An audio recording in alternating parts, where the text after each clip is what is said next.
뉴스보다 핫하게, 리포트보다 쿨하게 금융시장의 다양한 이슈를 짚어보는 주간 전망대입니다.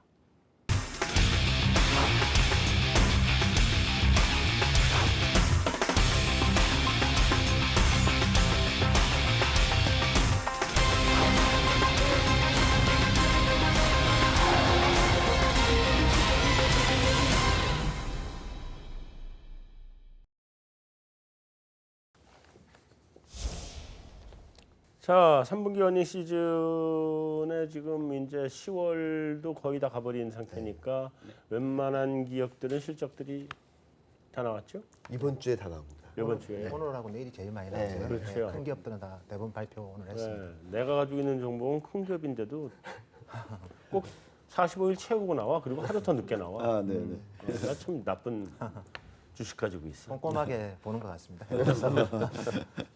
어쨌든 지금까지 분위기는 어때요? 누가 전반적으로 한번 좀 짚어주시고 그리고 이제 세부적으로 한번 가보죠. 짚어주시겠어요?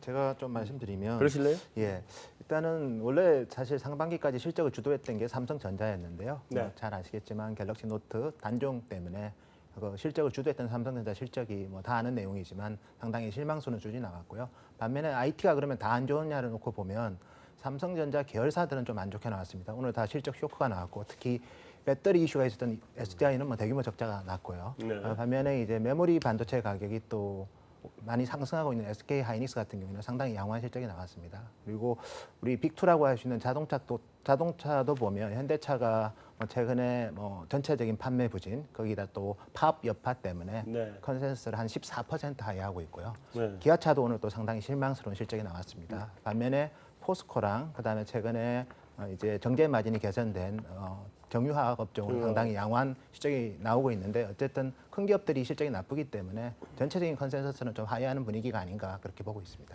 지금 말씀하신 부분에서 재밌는 것을 캐치할 수가 있는데요. 뭐냐면 지금 제조업, 마지막 컨슈머가 사는 제조업 쪽인 자동차라든지 IT 쪽 같은 경우에는 마진이 축소되면서 좀 안 좋은 모습이 나타나는데 네. 최근에 나타나는 그 흔히 말하는 이 코스트 푸시 인플레이션이라고 하죠. 네. 그래서 이쪽에 생산자 물가가 상승을 하면서 네. 기본적으로 뭐 화학 정유 회사라든지 철강 회사라든지 이런 쪽에서는 마진이 굉장히 좋게 나오고 있습니다. 특히 뭐 포스코도 이번에 좋게 나오는 그렇죠. 것 같은데. 포철이 지금 영업 마진이 9%가 나온다는 거는 이거는 뭐 상당히 높은 편이죠. 작년에는 단가도 많이 많았- 올렸죠. 그렇죠. 그래서 네. 그런 부분을 놓고 봤을 때 흐름을 판단해야 되는데 결국은 지금 비용이 올라가면서 비용 관련된 회사들의 이익은 좋아지는데 또 수요가 살아나면 제조 기업들이 좋아질 텐데 수요가 살아날지 안 살아날지는 아직까지는 모르겠다. 뭐 이 정도로 판단할 수 있는 것 같습니다. 그럼 하여튼 생각 외로 우리가 아마 좋았어야 되는 데들은 별로 안 좋았고 그 기대를 별로 안 했던 데들이 올라왔고요. 네, 뭐 그런 상태고 저런 쪽은 어때요? 그 저기 조선업종들 우리 구조조정 들어가고 있는. 네, 일단 점진적으로 좋아지고 있고요. 현대중공업도 어쨌든 지금 계속 흑자 나오고 있고 네. 특히 이쪽도 역시 비용 절감이 크고요. 네. 수주는 전진적으로 좀 회복하는 상황이고 조선업종은 큰 그림에서는 아직까지는 쉬운 상황은 아니다. 아직 그렇게 좀 아니다. 예, 보는 게 맞을 것 같습니다. 코스닥은 어때요? 별로 안 좋죠. 계속 실적이 좀 안 좋게 나오는 건가요? 네. 뭐 어쨌든 기본적으로 지금 코스피 시장 자체는 이익 증가율이 올해 아직까지 컨센서스로 놓고 보시면 2015년 대비해서 2016년 상승률이 두 자릿수가 나오고 있습니다. 네. 근데 반대로 워낙 뭐 작년 재작년에 이익 증가율이 높았기 때문에 코스닥 아까도 말씀드렸지만 코스닥 이익 증가율이 마이너스가 나오고 있어서 3분기 실적도 대체로 지금 예. 그런가요? 대체로 그런 상황이 나오고 있고요. 물론 돌아설 수 있는 모습은 보여주고 있다. 네. 그래서 근데 이제 이 퀘스천 마크죠. 질문을 드려야 되는 부분은 네. 이게 얼마나 돌았을 거냐가 가장 중요한 부분이니까 이미 이제 바닥을 찍는 것 같긴 한데 네. 4, 4분기 그리고 내년에 들어갔었을 때 정말로 지금 예상하는 것처럼 30%대 이익 증가율이 나올 거냐 그거는 지켜봐야 될 것 같다는 생각이 듭니다. 그리고 지금 언급을 안 하신 업종이 하나가 있는데 네. 지금 워낙 소외되던 업종이라 그런 것 같은데 금융업종에 대해서 조금씩 들여다보셔야 된다고 판단이 들고요. 아, 네. 예. 금융업종은 안 보려고 그랬어요. 예, 그렇죠. 네. 근데 이제 은행주라는 게 특히나 은행주. 예, 은행주라는 게 이제 워낙 저평가가 돼 있는 상황인데 예. 결국은 이 장단기 금리 차가 어떻게 되느냐에 따라서 은행주의 실적이 많이 변할 수가 있습니다. 그리고 그렇죠. 또 뭐 주가 수익률도 변화가 있기 때문에 최근에 뭐 아시겠지만 장기 금리가 좀 올라가는 추세가 나왔지 않습니까? 네. 그러다 보니까 예대 마진이 확대될 수 있는 가능성이 지금 나타나고 있다. 그렇다고 하면 지금 PBR이 뭐 0.4배 이하이기 때문에 이익이 조금씩 나아진다는 뭐 가능성 그리고 올해의 이익 증가율을 놓고 보시면 두 자릿수가 나올 수가 있다는 점 뭐 이런 것을 감안했을 때 은행주에 대한 관심들이 조금씩 생기기 아닌가 하는 생각은 가져봅니다. 여기다 증권사에 계시니까 증권주는 아무나 물어봐도 될 것 같아요. 증권주들은 어때요? 뭐 비실비실 아니에요? 말씀 안 드려도 뭐 많이 아실 것 같은데요. 네. 거래 대금이 늘어나야지 시장 자체도 활성화가 되고 그리고 그에 따른 여러 가지 수익들이 발생할 수 있는 여건이 네. 기본적인 토대가 거래 대금이라고 볼 수 있겠는데요. 네. 거래 시간을 30분을 연장했음에도 불구하고 거래 대금은 전혀 늘질 않고 있습니다. 근데 거래 시간 연장하는 건 거래 대금 늘어나는 거하고 관계가 전혀 없다 관계가 그러더라고요. 없죠. 원래. 네. 예, 그러니까 저기 폴리티컬 쇼였다. 뭐 이렇게 오. 얘기를 하던데 폴리티컬은 아니지만 하여튼. 네, 그럴 가능성이 더 높다고 생각을 하는데 지금 보면은 최근 들어서 지수가 급락하고 뭐 급반등하고 그러면서 최근 며칠 동안만 한 4조 5천억 정도를 찍고 있거든요. 일평균 거래 대금이. 네. 근데 그 전을 보면은 3조 5천억을 찍은 적도 있었습니다. 그러니까 지금 현재로 보자면은 과거 뭐 8조, 7조 하던 시절과는 절반 수준까지 거래 대금이 내려오다 보니까 네. 기본적인 업황 그리고 또 많이 아시겠지만 무료 수수료 뭐 그런 행사도 계속 처음에는 1년 했다가 2년 했다가 최근에 10년짜리 무료 수수료 이벤트를 하는 증권회사들도 많이 생기고 있다고 하더라고요. 아니, 그럼 뭐로 벌어요?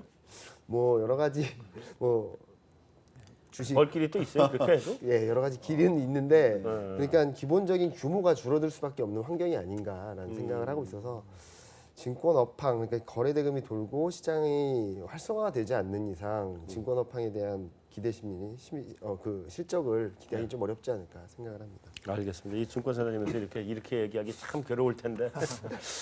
그렇죠. 그렇게 얘기하는 심정이 얼마나 괴로울까. 그래서 뭐 주가는 그렇게 나쁘진 않았습니다. 아, 네. 자, 지금까지 우리 노 센터장님은 잠깐 좀 참으시고 좀 이따 좀 집중 질문을 할 테니까 집중 토크 시간에 집중 질문을 당하면 굉장히 괴로워요.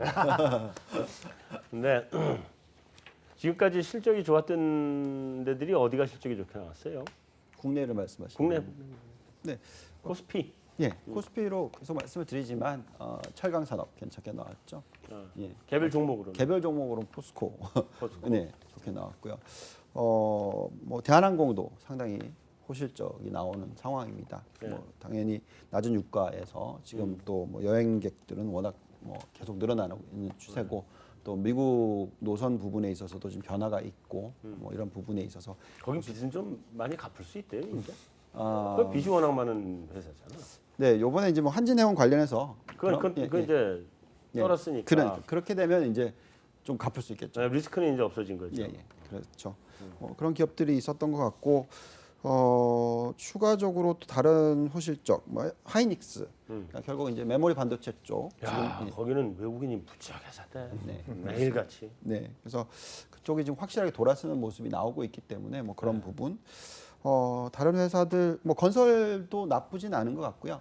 지금 대림산업 실적 나왔는데 괜찮았던 것 같고 전반적으로 지금 보시면 경기 민감주들이 실적이 나쁘지가 않습니다. 네. 근데 아까도 말씀드렸지만 제조업 중에서 뭐, 네, 삼성전자와 현대차, 기아차 뭐 이런 쪽이 예상보다 좀 실망스럽다는 게 안타깝죠. 사실. 난 이 해운주 가지고 있는데 얘는 왜 이렇게 꼼짝을 안 해요? 그러니까 제가 뭐 여러 가지 뭐 자료를 찾고 뭐 데이터를 분석하다 보면은 가장 중요한 거는 실적 변동성이 낮은 종목들이 주가가 괜찮다라는 결론을 얻게 되거든요. 네. 무슨 말이냐면은 올해는 적자 났다, 내년에는 흑자 났다, 올해는 적자 났다, 내년에는 흑자 났다라고 하는 그런 반복되는 패턴들을 몇 년을 하다 보면은 이 실적에 대한 믿음이 없다. 믿음이 없고 실적 시즌이 가까워지면 항상 주가는 흔들리기 마련이거든요. 네. 지금 해운주 같은 경우는 뭐 턴어라운드 할 수 있다, 뭐 그리고 실적이 괜찮다라고도 말을 하지만 뭐 구조조정 이슈 물려 있고 그리고 그 동안에 부진했던 데서 조금 탈피하는 모습을 보인다 하더라도 이게 추세적으로 이어질 수 있을지에 대해서도 계속적으로 의구심을 갖게 될 수밖에 없기 때문에 주가가 뭐 기대감이 급반등을 한다 하더라도 다시 주저앉는 그런 모습이 반복되지 않나 생각을 합니다. 좀 미리 좀 나오시지. 저한테 계속 이런 질문만. 아니 미리 나오시는데 물어보고 안 샀지. 자, 자 이제 삼성전자 실적 어떻게 봐야 돼요? 일단 3분기는 뭐 노트 때문에 일회성 비용이 때문에 한 5.2조 정도 영업이익이 나왔는데요. 올해 그리고 4분기는 일단은 그 일회성 비용은 또 안 나오지만 또 노트가 또 그만큼 기회 비용이 발생을 합니다. 네. 그렇지만 이제 메모리 반도체랑 특히 올레드 디스플레이 쪽이 좋아서 네. 4분기에는 다시 7조 중반 정도 영업이익은 나올 것 같고요. 네. 그렇게 되면 올해 전체 영업이익이 한 27조 정도 됩니다. 사실 노트 7 나오기 전에는 좀 낙관적으로 봤던 데서는 32조까지 오히려 가능하지 않을까 했는데 실제로 5조 정도 차이가, 데미지가 있었죠. 네, 데미지가 5조 정도 있는 거고요. 그렇지만 내년에도 보면 일단은 그 메모리 반도체랑 올레드 쪽은 상당히 괜찮을 것 같고요. 가장 그렇게 보는 이유 중에 하나가 최근에 스마트폰을 보면 이제 애플 같은 경우에는 이제 256기가를 이제 스마트폰 랜드 스토리지로 달고 있고요.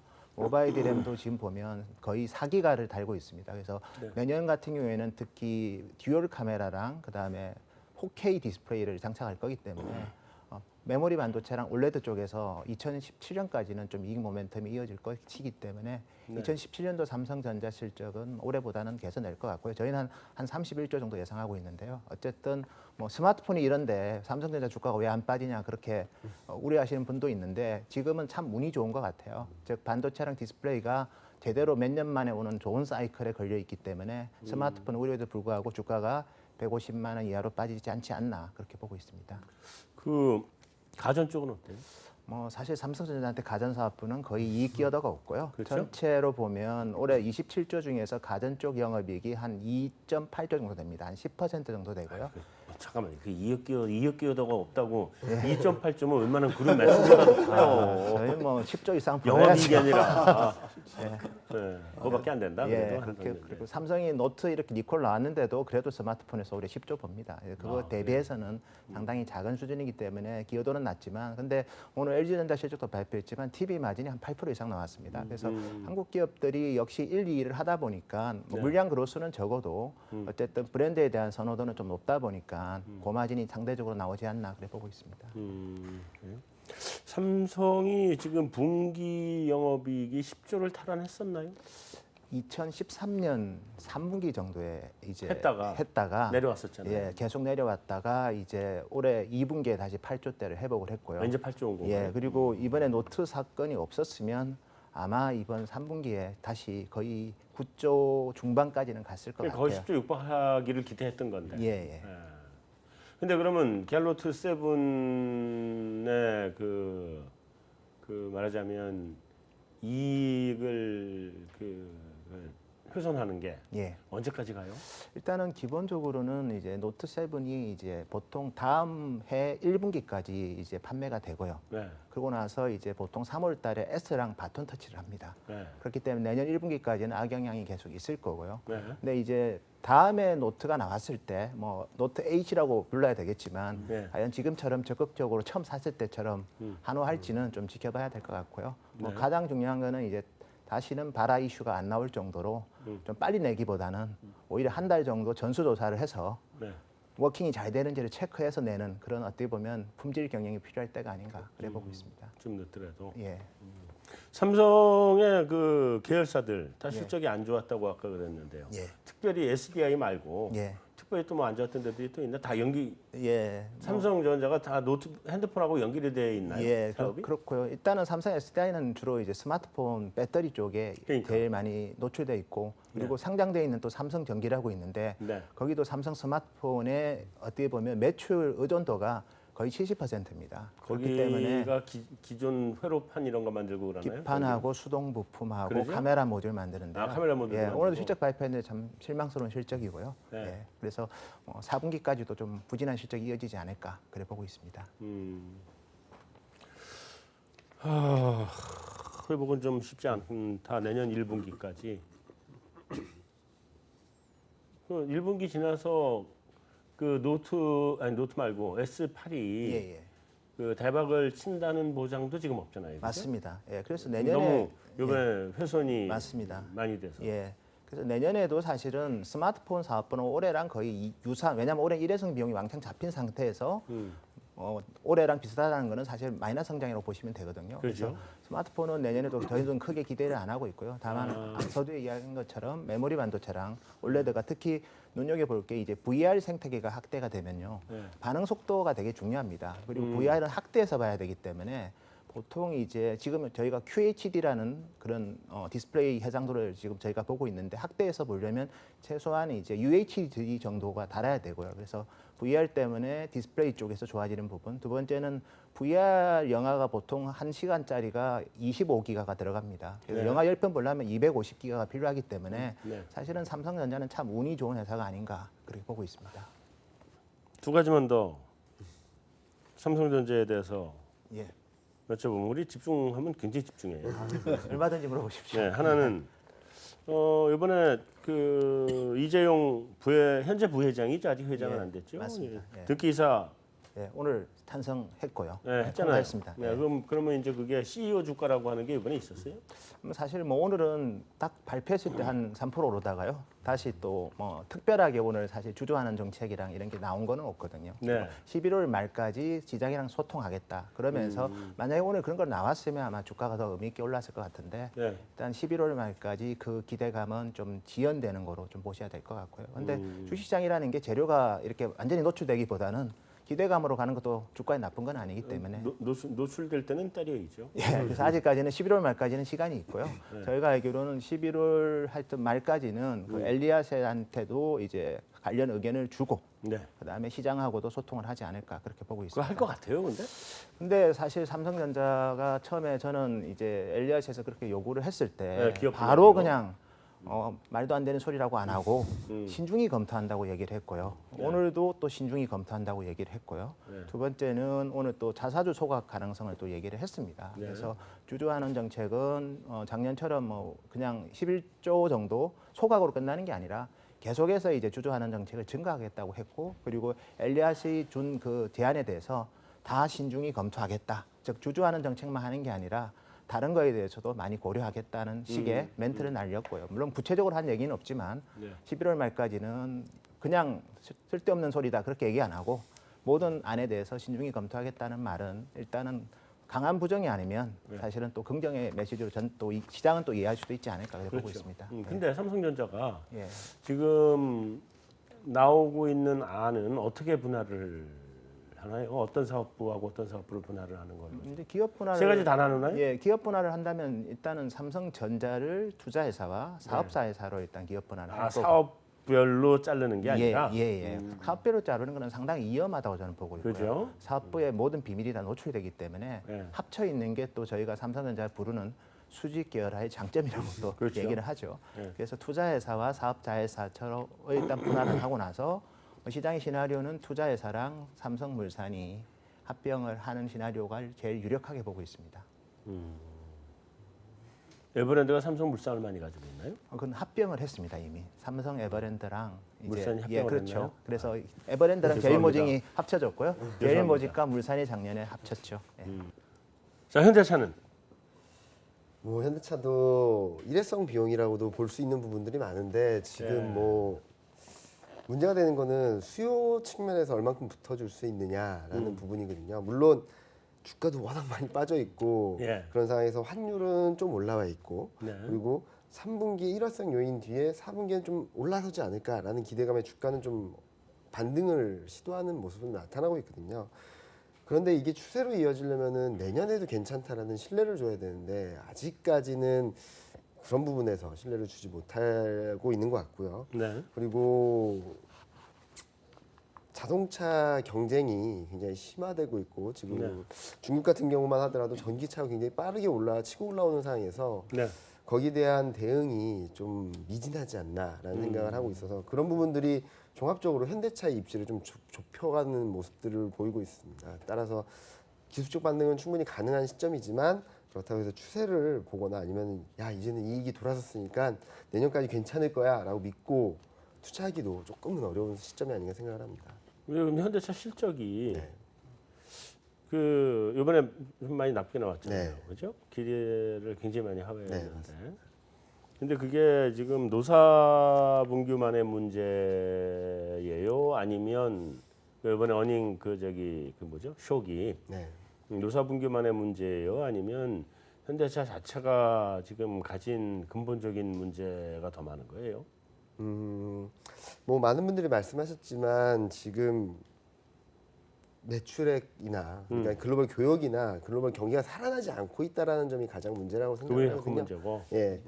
그러니까 근본적인 수요 측면에서의 개선이 없다 보니까 계속 경쟁은 심화되면서 단가나 그리고 그 영업이익률은 떨어질 수밖에 없는 상황에서 네. 큐가 늘어나지 않다 보니까 이익 자체도 조금은 슬로우해지는 가운데 거기에 파업 사태가 가세하면서 네. 좀 어닝 쇼크가 크게 나온 것으로 보고 있습니다.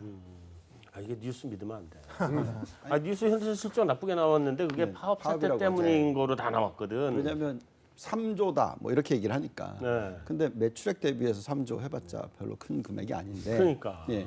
근데 영업이익은 현대차, 기아차 다 더해봤자 10조가 안 되니까 네.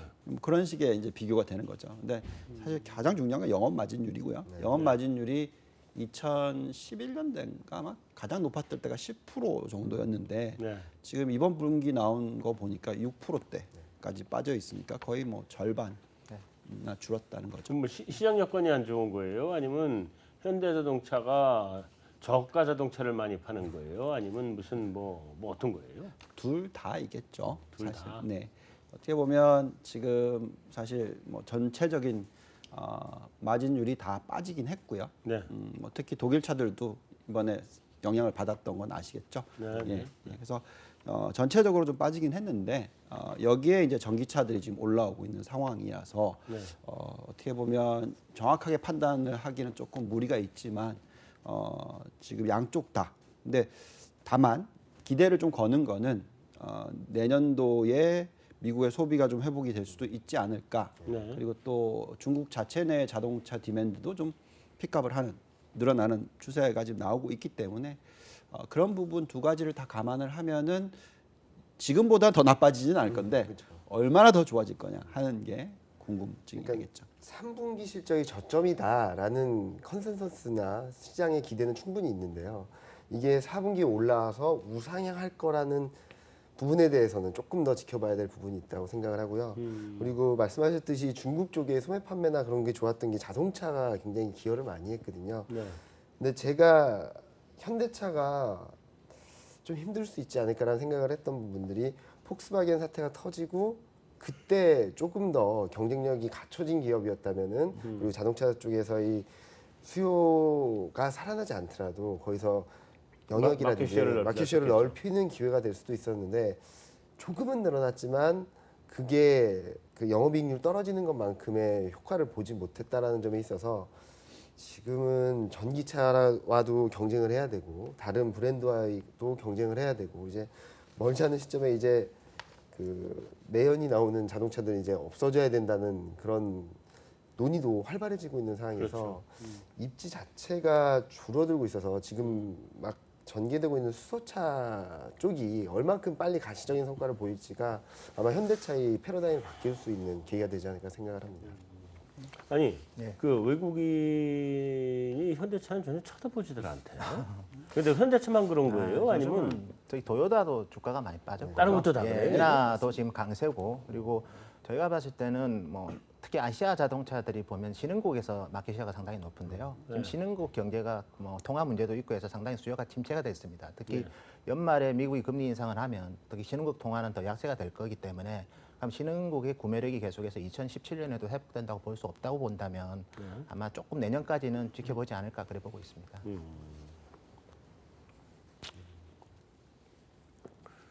뭐 난 자동차 주식은 안 가지고 있으니까 타긴 타요. 네. 네. 자, 이제 시각을 좀 글로벌리 돌려서 네. 드디어 우리 또 유 팀장님의 네. 예, 전문 분야로 네.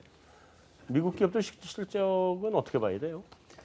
지금 미국 실적을 보시면 저희가 이제 미국 시장에 대해서 적극 매수 차원에서 들여다봐야 된다고 말씀을 드렸던 게 3월 달입니다. 네. 그래서 사실 실적이 거의 2월 달에 바닥을 찍고 상승하는 추세를 보였었고요. 네. 그랬다가 지금 뭐 다시 최근에 조금씩 하향 조정되는 부분이 없지 않아 있었는데 네. 그래도 완만한 곡선을 좀 그리고 있습니다. 그래서 3분기 실적 이후에 4분기의 실적이 더 나아질 수 있다는 기대를 가지고 있고요. 네. 지금 현 시점에서 은행주들에 대한 이익들이 나왔었는데 예상보다 좋았다. 좋았죠. 네, 그런 부분들이 나왔었고요. 또 뭐 IT 업종도 지금 예상보다 괜찮게 나오는 그런 상황이 되겠고, 네. 그다음에 헬스케어 업종 그리고 필수 소비재 이 정도의 그러니까 4개 업종들이 계속적 실적은 우상향하는 모습을 보여주고 있다. 근데 가장 좋았던 것이 금융입니다. 뭐 급격하게 상승하는 추세를 보였기 때문에 그렇고요.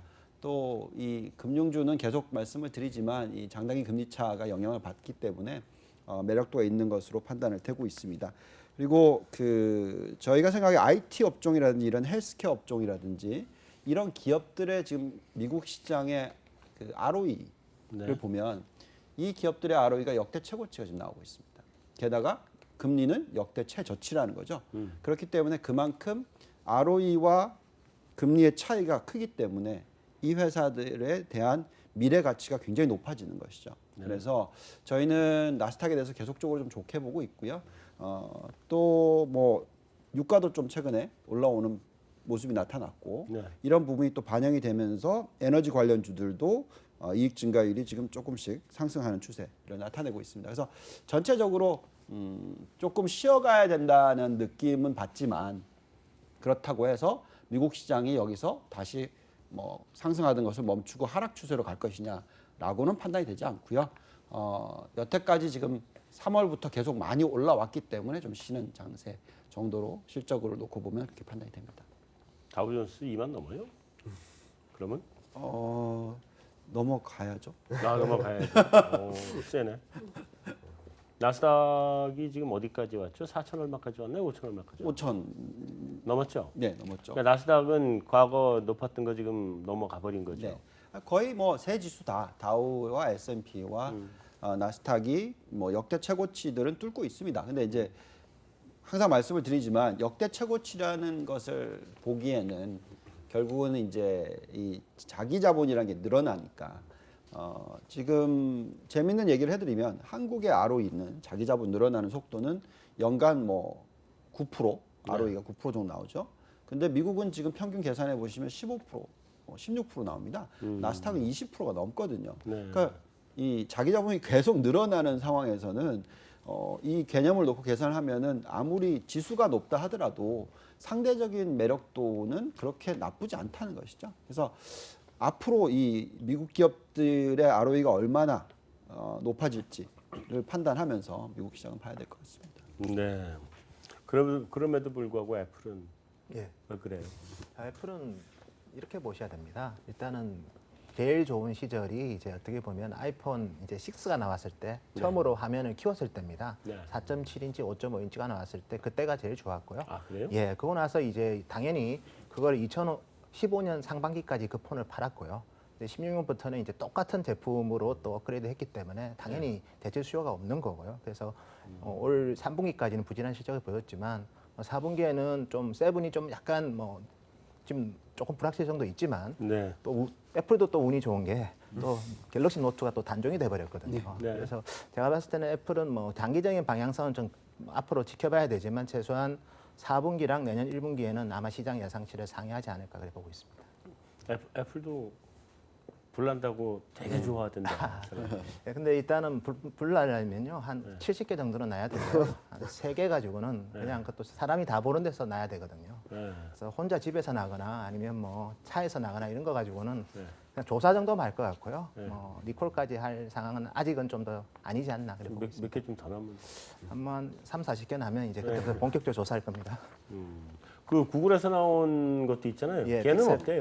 일단은 하이엔드 제품이고요. 또 구글이 뭐 알파고부터 해가지고 어쨌든 간에 계속해서 이제 어떻게 보면 음성 인식을 스마트폰에 접목을 해서 단순한 하드웨어 작으로는 제가 봤을 때는 하이엔드 스마트폰이고요.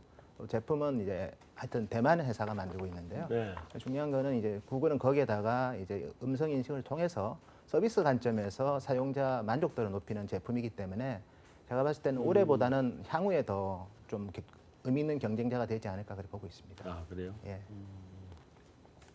자, 뭐 미국 이 정도 보고 일본은 네, 뭐 얘기할게요. 네. 네.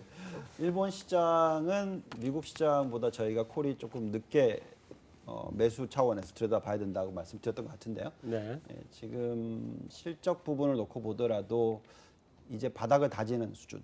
그러니까 저희가 작년도 3월부터 일본 시장에 대해서는 계속 매도 전략을 가져가다가 네. 올해 6월달에 중립으로 바꿨고요. 그리고 올해 9월달에 매수로 본다고 지금 얼마 전 리포트가 나왔었습니다. 그래서 니케이 지수를 놓고 보시더라도 지금 15,000, 16,000 사이의 바닥을 잡고 나서 네. 지금 벌써 이제 17,300을 뚫고 올라온 상황이고요. 실적 트렌드를 놓고 보시더라도 거의 바닥을 잡았던 실적을 보시면 올해 7월달, 뭐 8월달 뭐 그런 모습이 나오고 있고 약간 우상향하는 모습이 지금 나오고 있습니다. 9월달, 네. 10월달 숫자를 놓고 보시면. 근데 얼마나 올라갈지 아직 이게 상승 속도가 조금 더딘 부분이 없지 않아 있습니다. 그리고 일본 시장을 놓고 보셨을 때 시장 자체가 이 제조업 기반이 전체 GDP 한 20% 중반 초반밖에 안 되기 때문에 네. 수출 쪽의 의존도보다도 내수 시장의 의존도도 상당히 높은 편입니다. 그래서 지금 엔화가 절상이 됐다는 것이 네. 무작정 이 일본의 나쁜 것이 아니다라는 말씀을 드리는 것이고요. 네. 그래서 기업 실적 자체는 바닥을 찍었다. 네. 근데 앞으로 얼마나 좋아질 것이냐. 그리고 뭐 글로벌 경기가 회복을 했을 때 수출주에 대한 플러스 효과는 어느 정도 될 것이냐. 뭐 이런 부분들. 네. 그리고 내수 시장 자체가 얼마나 살아날 것이냐. 근데 재밌는 것은 내수 시장이 살아날 수 있는 여력들은 생기고 있어요. 왜 그러냐면 임금 상승률이 높아지고 있고 부동산 가격도 계속 상승을 했고. 아 그래요? 네, 최근 들어서? 네, 그렇습니다. 그래서 그런 부분들 다 감안했었을 때 네. 일본은 분명히 좋아질 것 같은데 네. 얼마나 좋아질지는 좀 두고 보자. 그래서 어느 정도 상승 여력이 있기는 있는데 얼마나 있을지는 앞으로 뭐 지켜보면서 판단해야 될 것 같다 이렇게 생각합니다. 좋습니다. 자 이제 우리 4분기 좀 전망도 좀 한번 봐야 될 것 같고 또 지금 미국 대선 얼마 안 남았죠? 네. 나는 벌써 끝난 것 같아. 그렇죠. 기분이 미국 대선 다 끝난 것 같아. 어쨌든 그런 것도 있고 그런데 자 일단 그 4분기 전망 실적 전망 좀 괜찮은가요? 4분기에는 항상 그렇거든요. 네. 매 분기마다 실적이 컨센서스와 실제 간의 괴리를 보면은 네. 1분기에는 굉장히 좋습니다. 2분기에는 조금 좋고요. 3분기에는 조금 실망스럽고 4분기에는 쇼크고 매년 이런 패턴을 반복을 하거든요. 특별한 이유가 있어요? 그럼? 그러니까 첫 번째로는 4분기에는 그 연간의 비용을 많이 털어내는 떨어내고, 영향이 있고요. 네. 그리고 실적이 안 좋은 기업들 같은 경우는 뒤로 조금씩 이연시키거나 이연시키고. 그런 부분들이 있어서 매번 4분기는 어닝 쇼크가 많이 발생했습니다. 특히 금융위기 이후에 그런 네. 양상이 좀 뚜렷한데요. 따라서 4분기를 바라보는 실적을 바라보는 데 있어서는 조금은 지금 3분기 같이 기대감을 갖기는 조금 어렵지 않을까라는 예상을 하고 있습니다.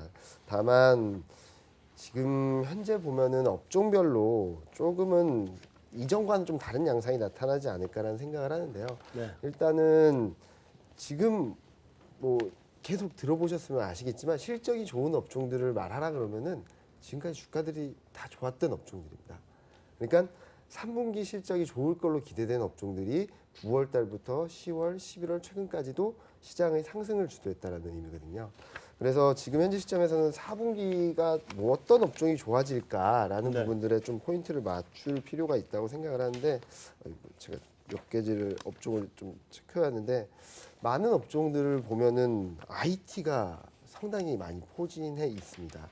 반도체, 디스플레이, 소프트웨어 네. 그리고 소재 산업재는 좀 많이 이익이 전분기 대비로는 좀 약해질 걸로 전망을 하고 있거든요. 네. 그중에서 괜찮을 걸로 예상되는 게 건설 업종이고 그리고 에너지 업종 같은 경우는 유가 상승 기대감 때문에 좀 올라오는 모습들을 보이고 있어서 네. 이전과는 조금 다른 양상을 봐야 된다라고 생각을 하고 좀 IT는 내년까지 되게 좋거든요. 네. 실적 전망치가. 그래서 지금 현재 시점에서 뭐 소재, 산업재, 은행 지금까지 잘 갔던 업종들도 좋을 수 있지만 네. 앞으로 좋아질 게 뭔가를 본다면 IT 업종들에 좀 관심을 가져보면 좋지 않을까 생각을 합니다.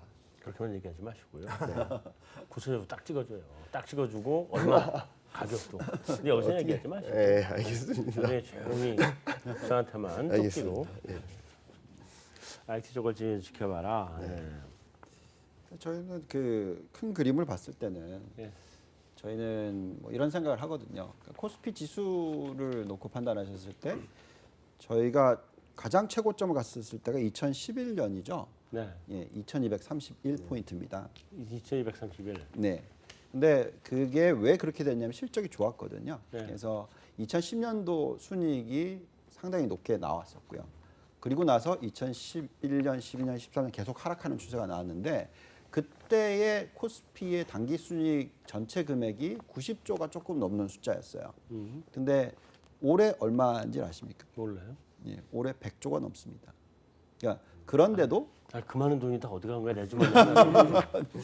그런데도 지수가 그 2231을 못 뚫고 있다는 거죠. 네. 왜 그러냐면 결론적으로 지금 이 장기적인 미래에 대한 불확실성 때문에 네. 계속해서 그 리스크 프리미엄이라고 하죠. 네, 저평가돼 있다. 그런 부분들이 지금 깔려 있다라고 생각하시면 될 것 같고요.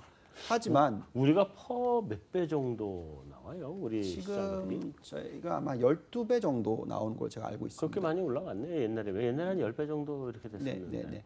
12배. 12배 정도. 그러니까 항상 실적이 계속 안 좋았었기 때문에 네. 이게 한 16배까지 갔다가 네. 계속 하락하는 추세로 갔는데 네. 아주 옛날에는 뭐 P 멀티플이 뭐 한 자릿수도 갔었던 적도 있고요. 네. 근데 이제 저희가 많이 들여다보는 것은 요즘에 PBR 개념으로 보죠. 근데 이제 PBR 개념으로 보면 거의 역대 최저치. 뭐 오히려 뭐 금융 위기 때 비슷한 수준 뭐 이런 정도 내년도로 놓고 봤을 때 뭐 0.9배 수준이니까 네. 뭐 올해 내년 뭐 0.9배가 깨질 수도 있다 얘기를 하고 있기 때문에 그러니까 그런 것을 감안한다면 분명히 저평가되어 있는 건 사실인데 결국 이익 모멘텀이 언제 오느냐 한데 이익은 늘어나고 네. 있고 그럼 여기에 무슨 말이냐면 매출만 증가를 하면 이제는 그때는 리레이팅이 일어날 수 있다. 근데 문제는 매출이 늘어나려면 결국은 우리는 수출, 그죠? 제조업. 그렇기 때문에 매출이 늘어날 수 있는 숫자가 얼마나 제대로 나올까 하면 글로벌 경기가 회복을 해야 된다. 여태까지 쭉 큰 그림을 놓고 말씀을 드리면 아까 코스트 쪽의 상승, 근데 이제 수요가 상승을 하면 당연히 매출이 늘어나는 모습. 네. 요것만 나오면 되는데 나올 것 같긴 합니다. 근데 얼마나 빨리 나올지, 얼마나 강도가 셀지 이 부분에 대해서는 좀 의구심이 있다. 그래서 시장이 반영하는 데는 좀 시간이 걸릴 수도 있다 생각이 듭니다. 어떤 업종 주로 보는 게 좋겠어요? 저희는 뭐 아직까지도 계속해서 그 시클컬 쪽을 좋게 보고 있고요. 네. 그렇지만 아까 말씀하셨듯이 이제 제조업 쪽, 그러니까 IT든 뭐 자동차든 이런 부분들이 수요가 살아난다면 당연히 또 매출이 늘어나면서 이익이 증가하는 모습이 나타날 수가 있으니까 그 부분에 대해서 기대를 좀 해보자. 물론 이제 스위칭을 하는데 그러면 어느 시점에서 스위칭을 해야 되느냐 하는 부분이고요. 아직까지는 그래도 뭐 철강, 화학, 은행 뭐 이런 부분 시클컬한 업종들이 저평가가 돼 있으니 아직 추가적으로 이쪽은 더 초점을 맞추다가 천천히 이 제조 쪽으로 넘어가는 모습 필요하지 않을까 생각이 듭니다. 내가 가지고 있는 건 전혀 아무도 지금 언급을 안 하시네. 거기는 어떤 업종을 주로 보고 저희도 좋다는 거죠? 유사하고요. 저희 지금 요즘 제일 좋게 보는 게 철강하고 화학 업종하고 정유, 그다음에 금융 업종 되게 좋게 보고 있고요. 그래서 저희는 여기에다 IT까지도 아직은 특히 IT 뭐 스마트폰 이쪽은 아니지만 네. 반도체랑 디스플레이 쪽은 상당히 좋고 특히 중소형주 같은 경우에는 삼성전자가 특히 이제 스마트폰에서 좀 힘드니까 네. 어떻게 보면 부품 쪽에서 더 굳히기 작전을 합니다. 그래서 네. 대규모 투자를 올해도 한 27조 정도 투자를 하거든요. 네. 전체. 내년에도 27조 이상의 투자를 할 거기 때문에 반도체란 디스플레이 장비 업종 그리고 좀 길게 봤을 때는 그 관련된 소재 업종도 눈여겨볼 필요가 있지 않을까 그래 보고 있습니다. 네, 알겠습니다. 하나만 더 여쭤보면 미국 대선 다음에 12월 달에 금리 인상. 네. 그게 이제 현재 우리가 예상할 수 있는 미국 쪽에서 제일 큰 이슈들이잖아요. 그러고 나면 이제 내년 되면은 아마 이제 유럽 쪽으로 정치적인 그 이벤트들이 쭉 나올 건데 예, 우리도 이제 내년이고. 근데 미국 대선하고 금리 인상 뭐 별 영향 없을까요? 뭐 대선은 다 반영된 거 아닌가? 그렇죠. 불확실성이 있다면 네. 불안하겠지만 불확실성이 많이 없어졌다고 생각이 듭니다. 물론 뭐 어떤 분들은 브렉시트도 다 예상을 했는데 뒤집어졌다. 예. 그래서 이거 다 예상하고 있는데 뒤집어지는 거 아니냐라고 네, 하지만 네. 사실 기억하는지 모르시겠지만 브렉시트는 예상이 안 됐었어요, 사실. 그렇지 안 하고 있었죠. 예, 왜냐면 마지막에 총 맞아 죽고 막 이래가지고. 예. 그러면서 거의 뭐 50%대 비슷하게 나왔었기 때문에 근데 지금은 괴리가 거의 뭐 두 자릿수까지도 벌어진 상황이라서 거의 그런 상황이라면 아마 큰 문제 없이 예, 클린턴이 되지 않을까. 뭐 그렇다 그러면 뭐 이 지금 가장 필요한 부분이 전에도 저희가 짚어봤던 부분인 것 같은데 재정 확대 부분이지 않습니까? 그렇죠. 그래서 인프라 투자를 늘리겠다는 지금 얘기가 나오고 있거든요, 미국에서도. 네. 그러면서 이런 쪽이 좋아질 수 있는 가능성이 충분히 있고 이러면 수요가 늘어날 수 있는 부분들이 생긴다는 것이고 네. 그다음에 이제 금리 부분인데 금리는 12월 달에 올리는 게 기정사실화돼 있죠. 오히려 금리를 만약에 못 올리게 된다. 그러면 경기가 오히려 안 좋다. 그렇기 때문에 시장이 또 하락할 수 있겠지만 오히려 이제는 예상을 벌써 다 하고 있는 것이기 때문에 네. 금리를 한 번쯤 올려주는 것이 시장에는 오히려 좋다. 이렇게 판단이 되고 있습니다. 알겠습니다. 자, 우리 메인 토크는 여기서 마무리하고 외신 인사이드로 넘어가겠습니다.